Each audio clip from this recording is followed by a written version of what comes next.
Ang daming nagsasabi talaga mga Mima na baka daw maaring magaya itong si Edo at Beyonce sa dalawang ito, si Rachel at Roel. So ano nga ba ang ibig sabihin ng mga netizens mga Mima?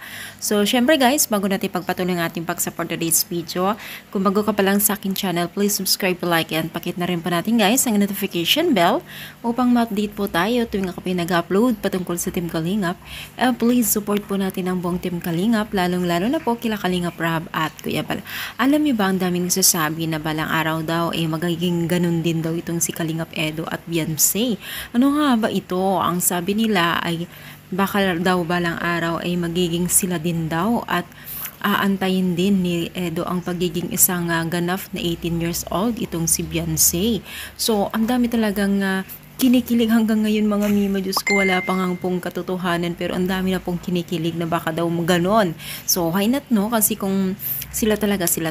So wala talaga tayong magagawa kung sino ang para sa isa, kung sila man ang para sa isa ay why not, 'di ba? Di happy all together, 'di ba? So sana nga ay tuloy-tuloy po ang pagsuporta natin sa Team Kalingap dahil ang dami pong mga ganap na pwede pa natin abangan. Lalo't pa man po ay mga teknik-teknik na para kiligin po tayo. Yes, mga Mima. So, sa ngayon ay yung mga may naging love team na totoong relasyon na itong si Rachel at Roel, which is napakadami pong natutuwa din sa kanila dahil marami pong kinikilig sa kanila. So, at least, ang totoo ay totoo talaga, no? So, ano sa palagay ninyo kay Beyonce at Kalingap Edo? May nararamdaman ba kayo na magiging ganun din sila someday?